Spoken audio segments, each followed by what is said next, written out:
Hello friends, നമസ്കാരം. നമ്മളുടെ Kerala T V സീരിയലിലേക്ക് എല്ലാവർക്കും സ്വാഗതം. അങ്ങനെ നമ്മുടെ അനിരുദ്ധ അമ്മയുടെ വീടാണെന്ന് അറിയാതെ സുമിത്രയുടെ വീട്ടുപടിക്കൽ വന്ന് നിൽക്കുന്നു. അപ്പോഴും അച്ഛനെ കാണാൻ തീരെ മനസ്സിന് സമ്മതമല്ലാതെ തീരെ താല്പര്യമില്ലാതെ വന്ന് നിൽക്കുന്ന അനിരുദ്ധനെ നിർബന്ധിച്ച് അദ്ദേഹം സുമിത്രയുടെ വീട്ടിലേക്ക് കൊണ്ടുവരിക. ഈ സമയം അച്ഛനെ കാണാൻ വരുന്ന മകനെ കാത്ത് അവിടെ പ്രതീക്ഷിച്ചിരിക്കുകയാണ് സിദ്ധു പ്രതീക്ഷിച്ചിരിക്കുന്ന സമയത്തോളം ഈ സിദ്ധു ഇത് ആരെയാണ് പ്രതീക്ഷിക്കുന്നതെന്ന് അറിയാതെ സരസ്വതി അമ്മയും സുമിത്രയും ഇവരെല്ലാവരും ഇത് നോക്കിക്കൊണ്ട് അങ്ങനെ ഇരിക്കുന്നു. അങ്ങനെ മകൻ വന്ന് അമ്മയും മകനും കണ്ടുമുട്ടുന്ന അസുലഭ നിമിഷം കാണാനായിട്ടുള്ള ആ ഒരു വെമ്പലോടെ നമ്മുടെ സിദ്ധു ഇങ്ങനെ ഇരിക്കുക. കുറച്ച് കഴിഞ്ഞപ്പോഴേക്കും സിദ്ധുവിൻ്റെ കൂട്ടുകാരൻ ചേട്ടൻ ആദ്യം തന്നെ കയറി വന്നു. അദ്ദേഹം കയറി വന്നപ്പോൾ അനിരുദ്ധിനെ കണ്ടില്ല. അനിരുദ്ധിനെ കാണാതെ ആയി കഴിഞ്ഞപ്പോഴത്തേക്കും നമ്മുടെ സിദ്ധു ചോദിച്ചു, എന്താടോ താൻ കൂട്ടിക്കൊണ്ട് വരാൻ പോയ ആൾ വന്നില്ലേ എന്ന് ചോദിച്ചു. അത് പിന്നെ വന്നിട്ടുണ്ടെന്ന് പറഞ്ഞു. എന്നിട്ട് എവിടെയാണെന്ന് ചോദിച്ചപ്പോഴത്തേക്കും ഇദ്ദേഹം പുറത്തേക്ക് നോക്കിയപ്പോൾ ദേ നമ്മുടെ അനിരുദ്ധ് നിൽക്കുന്നു. അനിരുദ്ധിനെ കണ്ടപ്പോഴത്തേക്കും സുമിത്രയ്ക്ക് വളരെ സന്തോഷമാകും എന്നുള്ള കാര്യം നമ്മുടെ സിദ്ധുവിന് അറിയാം. എന്നിട്ട് അനിരുദ്ധ് ഇങ്ങനെ അകത്തേക്ക് കയറി വരുമോ, മോനെ കയറി വാ എന്ന് സിദ്ധു വിളിച്ചു. അനിരുദ്ധ് കയറി വരുന്നു. അനിരുദ്ധ് കയറി വന്നിട്ടും സിദ്ധുവിൻ്റെ മുഖത്തേക്ക് നോക്കാനോ അല്ലെങ്കിൽ സിദ്ധുവിനോട് മിണ്ടാനോ ഒന്നും തയ്യാറായില്ല. ഈ സമയം നമ്മുടെ സിദ്ധു സുമിത്രയെയും നോക്കുന്നു, അനിരുദ്ധിനെയും നോക്കുന്നു. പെട്ടെന്നാണ് സുമിത്ര ആ വന്ന വ്യക്തിയെ നോക്കുമ്പോൾ തൻ്റെ മകനെ കണ്ടു. അനിരുദ്ധ് എന്ന് പറഞ്ഞപ്പോഴത്തേക്കും ഈ ശബ്ദം കേട്ട് നമ്മുടെ സുമിത്രയുടെ നേരെ അനിരുദ്ധ് നോക്കുക. ഈ ശബ്ദം കേട്ടപ്പോൾ ആ വ്യക്തിയെ കണ്ടപ്പോൾ നമ്മുടെ അനിരുദ്ധ് പറഞ്ഞറിയിക്കാൻ പറ്റാത്ത അമ്മ എന്നും പറഞ്ഞൊരൊറ്റ വിളിയായിരുന്നു. പറഞ്ഞറിയിക്കാൻ പറ്റാത്ത സന്തോഷം. അമ്മയെന്ന് വിളിച്ച് ചെന്നപ്പോൾ മോനെ ഹനിയെന്നും പറഞ്ഞ് ഓടി വന്ന് അമ്മ കെട്ടിപ്പിടിക്കുന്നു. മോൻ അമ്മയെന്ന് വിളിച്ച് അമ്മയെ കെട്ടിപ്പിടിക്കുന്നു. അത് കണ്ടു കഴിഞ്ഞപ്പോഴത്തേക്കും നമ്മുടെ സിദ്ധുവിൻ്റെ മനസ്സും കണ്ണും ഒക്കെ ഒരുപോലെ നിറഞ്ഞു എന്ന് തന്നെ പറയാം. എല്ലാവരും വളരെ സന്തോഷത്തോടെ ഇങ്ങനെ നിൽക്കുക. സരസ്വതി അമ്മയാട്ടെ, ശീതളാവട്ടെ, എല്ലാവരും വളരെ സന്തോഷത്തോടു കൂടി അങ്ങനെ സന്തോഷത്തോടെ ഇരിക്കുമ്പോൾ മോനെ എന്നും പറഞ്ഞു അമ്മ ഇവിടെ ഉണ്ടായിരുന്നോ, ഇത് അമ്മയുടെ വീടായിരുന്നോ എന്നൊക്കെ ചോദിച്ചു. അപ്പം ഞാൻ അറിഞ്ഞതും കേട്ടതും ഒന്നും ആയിരുന്നില്ലല്ലേ ശരിയെന്നൊക്കെ ചോദിച്ചപ്പം നീ എന്താ അറിഞ്ഞത്, നീ എന്താ കേട്ടതെന്നുള്ള കാര്യം ചോദിക്കുവാണ്. അപ്പം ഇതൊക്കെ കേട്ട് സിദ്ധു ഇങ്ങനെ സന്തോഷമായിട്ട് ഇങ്ങനെ നിൽക്കുക കേട്ടോ. ഈ സമയത്ത് അമ്മ മരിച്ചു പോയെന്നാണ് ഞാൻ അറിഞ്ഞത്. എൻ്റെ അമ്മ മരിച്ചു പോയി എന്നറിഞ്ഞ് അതിൽ മനം നൊന്ന് കഴിയുകയായിരുന്നു ഞാൻ. എൻ്റെ അമ്മയ്ക്ക് വേണ്ടി ബലി പോലും ഇട്ടവനാണ് ഞാനെന്നൊക്കെ പറഞ്ഞുകൊണ്ട് അനി ഇങ്ങനെ അവിടെ നിന്നും പറയാം. അപ്പം ഇതൊക്കെ കേട്ട് കഴിഞ്ഞപ്പം ഞാൻ മരിച്ചു പോയെന്നൊന്നും ചോദിച്ചുകൊണ്ട് സുമിത്ര ഇങ്ങനെ വാവിട്ട് കരയുന്നു, മകനെ കെട്ടിപ്പിടിച്ച്. ഇത്രയും നാൾ എൻ്റെ അമ്മയില്ലല്ലോ എന്നുള്ളൊരു സങ്കടത്തിലാണ് താൻ മുന്നോട്ട് പോയിക്കൊണ്ടിരുന്നത് എന്നുള്ള കാര്യങ്ങളൊക്കെ പറഞ്ഞ് അനി ഇങ്ങനെ തൻ്റെ ഉള്ളിലെ സങ്കടം മുഴുവൻ സുമിത്രയ്ക്ക് മുന്നിൽ പറഞ്ഞു തീർക്കുന്നു. അങ്ങനെ അമ്മയും മകനും കണ്ടുമുട്ടിയതിൻ്റെ ആ ഒരു സന്തോഷത്തിൽ ഇവരെല്ലാവരും വളരെ ഹാപ്പിയായി. അത് കഴിഞ്ഞപ്പോഴത്തേക്കും സിദ്ധാർത്ഥൻ്റെ നേരെ സുമിത്ര ഒരു നന്ദി നിറഞ്ഞ നോട്ടം അങ്ങ് നോക്കി. അപ്പോൾ സിദ്ധുവിന് ഒത്തിരി സന്തോഷമായി.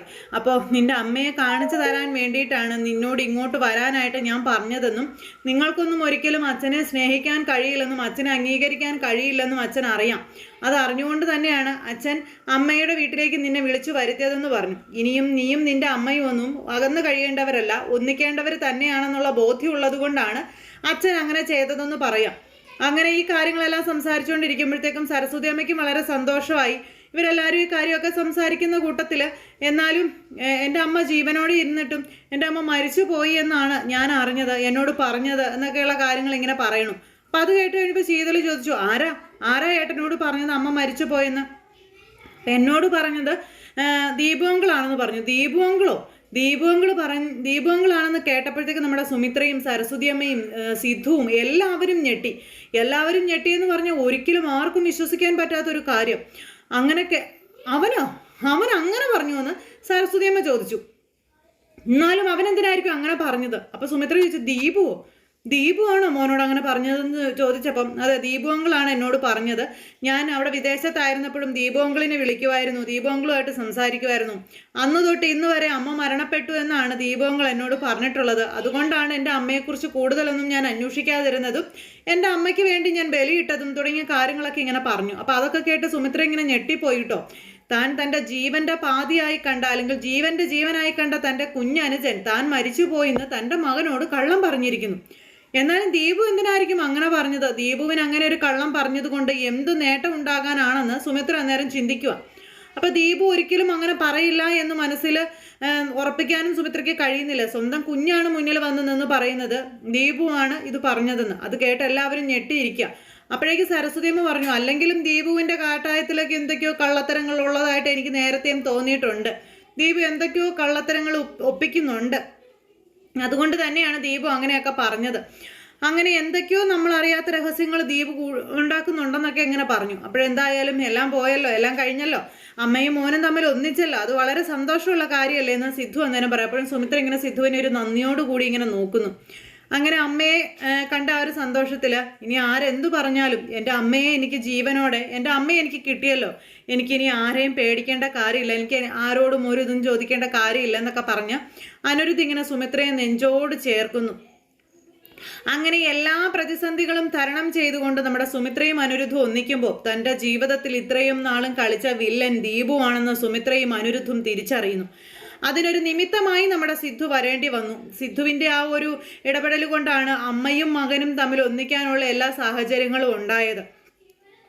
അതുകൊണ്ട് തന്നെ ദീപുവിനോടുള്ള ആ ഒരു ഇത് സുമിത്രയുടെ ഉള്ളിൽ കിടക്കും. അതിന് ദീപു എന്തിന് ഇത്രയും വലിയൊരു കള്ളം പറഞ്ഞു എന്ന് അറിയണം. അത് സുമിത്രയ്ക്കും അറിയണം, അനിരുദ്ധിന് അറിയണം, അതുപോലെ സിദ്ധുവിന് അറിയണം, ശീതളിന് അറിയണം, സരസ്വതി അമ്മയ്ക്ക് അറിയണം, എല്ലാവർക്കും അറിയണം എന്തിനു വേണ്ടി അവൻ ഈ കള്ളത്തരം പറഞ്ഞു, അല്ലെങ്കിൽ അവൻ എന്തിനു വേണ്ടി ഈ ചതിപ്രയോഗം നടത്തി, എനിക്കത് അറിഞ്ഞേ പറ്റൂ എന്നിവർ പറഞ്ഞാൽ ദീപു തീർന്നു പോകുന്ന കേസ് കെട്ടുകയേ ഉള്ളൂ.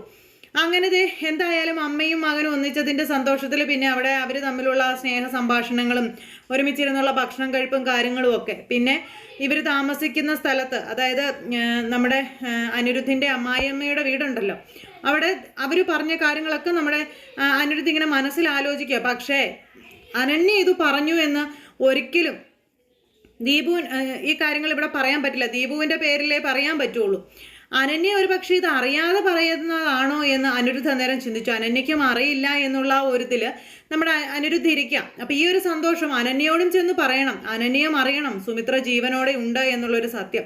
അപ്പം അനന്യയ്ക്കും അറിയില്ല, ഞങ്ങൾ എല്ലാവരും ഇങ്ങനെ മരിച്ചു എന്ന് വിചാരിച്ചിരിക്കണേ എന്നിങ്ങനെ പറയുമ്പോൾ പ്രേമയോട് ഉള്ള കാര്യം, പ്രേമയെ കണ്ടതും പ്രേമയുമായി സംസാരിച്ച കാര്യങ്ങളെല്ലാം നമ്മുടെ സുമിത്ര ഇങ്ങനെ പറയുന്നു, അനിരുദ്ധിനോട് പറയുന്നു. അപ്പോഴാണ് അനിരുദ്ധ് ഈ കഥയെല്ലാം അറിയുന്നത്, പ്രേമയും തന്നെ അറിഞ്ഞുകൊണ്ട് വഞ്ചിക്കുകയായിരുന്നു എന്ന്.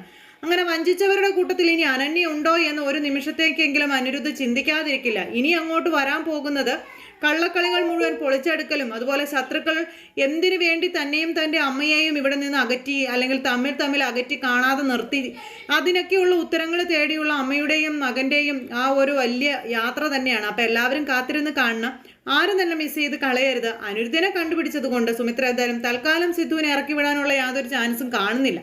അപ്പോൾ എല്ലാവരും കാത്തിരുന്ന് കാണണം കേട്ടോ. എല്ലാവർക്കും നല്ലൊരു ദിവസം ആശംസിക്കുകയാണ്. അതോടൊപ്പം നമ്മുടെ ചാനൽ ആദ്യമായിട്ട് കാണുന്നവരുണ്ടെങ്കിൽ ഒന്ന് സബ്സ്ക്രൈബ് ചെയ്യണം കേട്ടോ. തൊട്ടടുത്ത് കാണുന്ന ബെൽ ബട്ടൺ അമർത്തി കഴിഞ്ഞിട്ടുണ്ടെങ്കിൽ നമ്മുടെ വീഡിയോസ് എളുപ്പത്തിൽ കാണാൻ കഴിയുന്നതായിരിക്കും. അപ്പോൾ ഒരിക്കൽ കൂടി എല്ലാവരോടും ഹൃദയത്തിൻ്റെ ഭാഷയിൽ 1000 നന്ദി അറിയിക്കുന്നു. അടുത്ത സൂപ്പർ ഹിറ്റ് കഥയുമായി കാണുന്നത് വരെ എല്ലാവർക്കും നന്ദി. See you again. Take care. Bye by.